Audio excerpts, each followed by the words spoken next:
င်္ဂလာပါဆိုရဲ့ချင်းမဆွေအားလုံးပဲမင်္ဂလာပါဗျာနော်အသုံးချိန်မြောက်တော့ဆိုရဲ့ဒါစလုတ်သားမြောက်ဒါဖိုင်ပေါ့နော်ဒါတော့ဒီတစ်ခါတော့ဆိုရင်ဒါလေးကက်စီမူပေါ့နော်ခဏရှိရင်ဒီမူကိုရှင်းပြပေးရင်ဆိုရင်ဒါသုံးကက်စီမူလေးတမူကိုဒါချပြပေးမယ်နော်ဒီမှာတော့ဆိုရင်တို့ညနှစ်ခုလို့ထည့်ထားတယ်ဒါကတော့ဒါလေးကက်စီမူပေါ့ဗျာနော်သူကဒီခွန်လိုည6ကနေစပေးလာတာခွန်လိုည6ပေးတယ်9ခွန်2ပေးတယ်6နှစ်9ပေးတယ်ပေါ့နော်ဒီမှာတော့ဆိုရင်ဒါတို့ညနှစ်ခုလို့ဒါထည့်ပေးထားတာပေါ့နော်အဲ့တော့အဲ့ဒီတို့ညနှစ်ခွန်ရဲ့ဒါဖြစ်စဉ်လေးကိုဆိုရင်ကြည့်ကြည့်အောင်နော်သူကတော့ဒီနောက်ပိတ်ကလေးတွေကိုပဲသူဖြီလာနေတာပေါ့နော်ဖြီလာနေဒီငါဆိုရင်ပထမဆုံးဆိုရင်တို့ဒါနောက်ပိတ်လာပုံလေးကိုဖြီကြည့်အောင်နော်သူကဒီကနန်းသုံးလုံးပေါင်းချင်းတက်ဗျာနော်ဒီထိပ်စီကနန်းသုံးလုံးပေါင်းချင်းတက်တည့်ရဲ့ပါဝါဒီ6လို့ပိတ်တာပေါ့နော်ထိပ်စီကနန်းသုံးလုံးပေါင်းချင်းဒီခွန်ရဲ့ပါဝါဒီဒီမှာ2လို့ပိတ်တာပေါ့ထိပ်စီကနန်းသုံးလုံးပေါင်းချင်းဒီ4ပေါ့4ရဲ့ပါဝါ9လို့ပိတ်တာဒီမှာထိပ်စီကနန်းသုံးလုံးပေါင်းချင်းဒီ2ပေါ့2ရဲ့ပါဝါခွန်လို့ဆိုရဒီမှာထည့်ထားတာပေါ့နော်ဒါလေးကစီးမှုပေါ့နော်အဲ့လိုလေးတွေခွန်နောက်ပိတ်ကလေးတွေထည့်ပြီးပြီဆိုရင်ဆွေးလို့တာခါးစည်းကလေးကိုသွားကြည့်အောင်နော်ခါးစည်းလေးကသူကဘေးကနေလာတယ်လဲဆိုတော့ခါးသီးလေးကဘေးကနေလာလဲဆိုတော့ဒီငါးကိုတဲ့ဒီကတ်ကြည့်မယ်ဗျာနော်ဒီငါးနောက်ပိတ်ကြောင်နဲ့ခါးသီးနှလုံး9လို့ရိုက်တယ်တဲ့နော်ဒီ6နောက်ပိတ်ကြောင်နဲ့ခါးသီးနှလုံးက6လို့ရိုက်ပါတယ်တဲ့နော်ဒီ2နောက်ပိတ်ကြောင်ခါးသီးနှလုံးက2လို့ရိုက်ပါတယ်တဲ့နော်ဒီ9နောက်ပိတ်ကြောင်ခါးသီးနှလုံးက9လို့ရိုက်မယ်ဆိုရင်စုရဒီ9နဲ့2နဲ့မှာ9မှာပေါ့နော်ဒါကြောင့်စုရဒီမှာ2ခါကိုဒါထည့်လိုက်တာပေါ့နော်အဲ့တော့အဲ့လိုလေးတွေဖြစ်ပြီဆိုရင်ဆွေတို့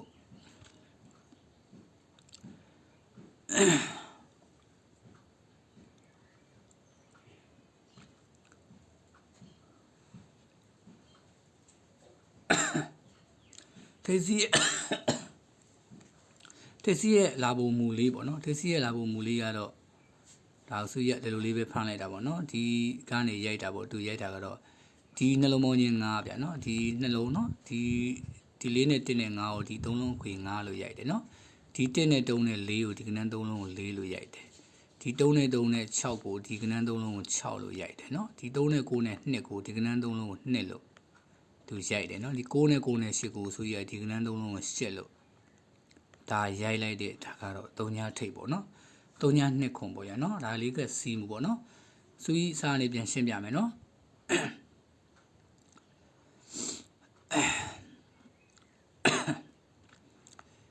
ဒီတေစီကနန်းလုံးပေါင်းချင်းဒီ1ရဲ့ပါဝါဒီ6လို့ပိတ်ပေါ့နော်တေစီကနန်းလုံးပေါင်းချင်းဒီ1ရဲ့ပါဝါဒီ6လို့ပိတ်ဒီ9နောက်ပိတ်ကြောင့်ခါးသီးနှလုံး9ပေါ့နော်အမှ3ည6အသွေးပေါ့နော်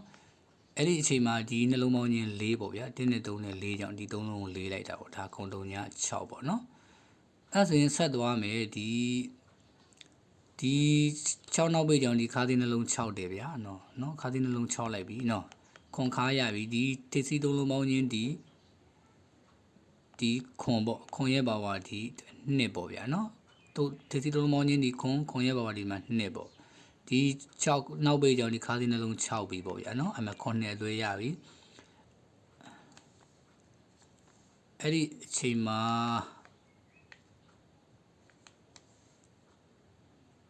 ဘုံကဘာဖြစ်တာလဲမသိကဲစာနေဆိုပြန်ရှင်းလိုက်မယ်ဗျာနော်စာနေပြန်ရှင်းလိုက်မယ်ဆိုတော့ဒီထိစီကနန်းလုံးပေါင်းချင်းဒီ1ရဲ့ဘဝဒီ6ပိတ်ဒီ9နောက်ပိတ်ကြောင့်ခါးသီးနှလုံး9ပေါ့နော်3ည6အတွဲရပြီဒီ1နဲ့3နဲ့ဒီနှလုံး4ကြောင့်ဒီကနန်း3လုံးပေါင်း4လိုက်တာပေါ့နော်အခု3ည6ပေါ့နော်အဲ့ဒါဒီကနန်းထိစီကနန်း3လုံးပေါင်းချင်းဒီခွန်ရဲ့ဘဝဒီမှာ2လို့ပိတ်ပြီးဒီ6နောက်ပိတ်ကြောင့်ခါးသီးနှလုံး6လိုက်ပြီးခွန်နဲ့အတွဲပေါ့နော်အဲ့မှာဒီနှလုံးပေါင်းချင်း6ကြောင့်ဒီကနန်း3လုံးက6လိုက်တာပေါ့ရနော်အဲ့ကျတော့9ခွန်2ပေါ့နော်ဒီမှာကထေစီကနန်း3လုံးပေါင်းချင်းဒီ4ရဲ့ဘဝဒီ9လို့ပိတ်လိုက်ပြီးဒီ2နောက်ပိတ်ကြောင့်ခါးသီးနှလုံး2လိုက်ပြီးဒါ2 9အတွဲဖြစ်ပြီပေါ့နော်အဲ့ဒီအချိန်မှာဒီ3 9ပေါင်းချင်း2ကြောင့်ဒီရှင်းနှလုံး6နဲ့6ထိပ်နဲ့2လိုက်တာဒီကနန်း3လုံး2လိုက်တယ်ဒါ6နဲ့9ပေါ့နော်ဒါဆိုရင်ဒီကနန်း3လုံးပေါင်းချင်းဒီ2ပေါ့နော်ထေစီကနန်း3လုံးပေါင်း2ရဲ့ဘဝကိုစီခွန်လို့ပိတ်ပြီးဒီ9နောက်ပိတ်ကြောင့်ခါးသီးနှလုံး9လိုက်ပြီး2ခါရပြီ2ခွန်အတွဲဖြစ်ပြီပေါ့နော်အဲ့ဒီအချိန်မှာဒီ9နဲ့9နဲ့8ကြောင့်နော်ရှင်းနှလုံး8နဲ့3ညထိပ်နဲ့ဒီ3လုံးကို8လိုက်တယ်ဒါ3ည2ခွန်ဆိုတဲ့ဒါကနန်းကိုဒါလေးကစီးမှုနဲ့ဆိုရဒါထုတ်ပေးလိုက်တယ်ပေါ့နော်အဲ့ဆိုရင်ဆွေးတို့နောက်ထပ်3ကစီးမှုသွားကြည့်အောင် 3ကစီမှုတော့ဒီမှာ3.6နဲ့3.5လို့ဆိုပြီးထုတ်ပေးတာပေါ့နော်ကဲကြည့်အောင်ဗျာနော်သူရဲ့ပုံစံလေးပေါ့နော်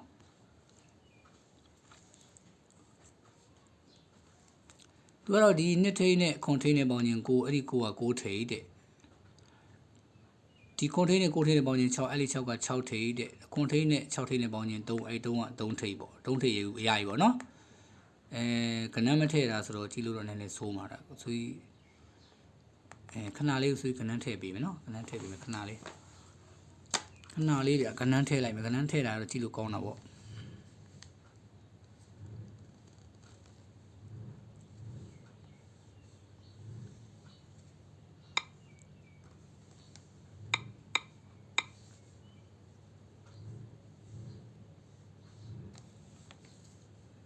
ခဏလေးကနန်းထည့်လိုက်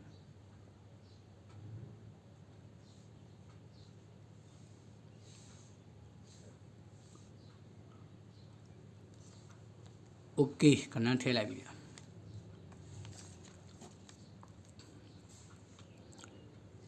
ာခုနမှုဆိုပြီးပြန်ရှင်းကြည့်အောင်နှစ်ထိန်းနဲ့ခွန်ထိန်းနဲ့ပေါင်းခြင်း9အဲ့ဒီ9က9ထိပ်ဗျာနော်ဒီနှလုံးပေါင်းလိုက်တဲ့6ကရှင်းလုံးပေါင်းခြင်း6လို့ဖြစ်တယ်9ခွန်အတွဲပေါ့နော်3 6ပေါင်းခြင်း9ကနောက်နှလုံး9လို့ဖြစ်တယ်ဗျာဒါ9ခွန်နှစ်ပေါ့ဒါကတော့ရှင်းကြီးပေါ့ဗျာတော့နော်ဟိုနောက်ကြောင်းနောက်ဆိုင်လို့လည်းပြောလို့ရတယ်ဒါပေမဲ့သူကတော့ပေးနေတာပေါ့ဗျာနော်ပေးနေတော့အထင်သေးလို့တော့မရဘူးပေါ့နော်အဆင်ခွန်ထိပ်9ထိပ်ပေါင်းခြင်းဒီ6အဲ6က6ထိပ်ဒီနှလုံး8ကရှင်းနှလုံးပေါင်းခြင်း8တယ်ဒီနှလုံး2ကနောက်နှလုံးပေါင်းခြင်း2တယ်6နှစ်ကိုပြီးပြီပေါ့နော်ဒီ9နဲ့6နဲ့ပေါင်းခြင်းဒီ3အဲ3က3ထိပ်တဲ့ဒီနှလုံးပေါင်းခြင်း6ကရှင်းနှလုံးပေါင်းခြင်း6တဲ့ဒီနှလုံးပေါင်းခြင်း8ကနောက်နှလုံးပေါင်းခြင်း8ဆိုရင်ဒါ3 5ပေါ့နော်ကဲထားတော့အဲ့ဒီ3 5ကိုမကြိုက်ဘူးဆိုရင်ကဲဆိုရနောက်တမှုသွားကြည့်မယ်နော်3 5ကိုမကြိုက်ဘူးဆိုရင်3.6နှစ်ဗျာကဲ3.6နှစ်ကိုပြောင်းကြည့်မယ်နော်3.6နှစ်ကိုပြောင်းကြည့်မယ်ဗျာဒါဆိုရင်ဒီနှလုံးပေါင်းခြင်း9က9ထိပ်လားဒီနှလုံးပေါင်းခြင်း9က9ထိပ်လို့ဝင်တယ်ဒီနှလုံး6ကဒီနှလုံး6တယ်နော်ဒီနှလုံးပေါင်းခြင်း9ကနောက်နှလုံးပေါင်းခြင်း9တယ်ပေါ့နော်ဟုတ်ပြီဒီနှလုံးပေါင်းခြင်း6က6ထိပ်ဝင်တယ်ဒီနှလုံး8ကြောင့်8နှလုံးပေါင်းခြင်း8တယ်ပေါ့နော်အဲ့မှာဒီနှလုံးပေါင်းခြင်း1ကြောင့်နောက်နှလုံးပေါင်းခြင်း1တယ်8နောက်1ပေါ့နော်အဲ့ဆိုရင်ဒီနှလုံးပေါင်းခြင်း3ညထိပ်ဗျာနော်3ညထိပ်ဒီနှလုံး6ကြောင့်ရှင်းနှလုံးပေါင်းခြင်း6မယ်ဆိုရင်6ခါပေါ့3ည6အသွေးရှင်းနှလုံး6ပေါ့နော်အဲ့မှာဒီနှလုံး9ပေါင်းခြင်း8ကြောင့်နောက်နှလုံး8မယ်ဆိုရင်ဒါ2နောက်ပိတ်တယ်3ည6နှစ်ပေါ့နော်ခုနက3ည6နှစ်335ပေါ့နော်3ည6နှစ်335 3ည6နှစ်335ဒါကတော့၄ကစီးမှုကတော့3ည2ခွန်ပေါ့ဗျာနော်ခဏဒီခဏ3ခွက်ထဲကမိမိကီးညိမယ်ထင်တဲ့ဒါခဏလေးတွေကိုဆွေးရချင်းပဲစီတယ်ဒါရွေးချယ်ပြီးတော့ထိုးကြပေါ့ဗျာနော်ဆွေးရတော့ဒါတွေးတဲ့ဥစ္စာလေးတွေကိုဒါပြလိုက်တယ်ဗျာနော်အားလုံးဆွေးရချင်းပဲစီတယ်အားလုံးကံကောင်းပါစေဗျာနော်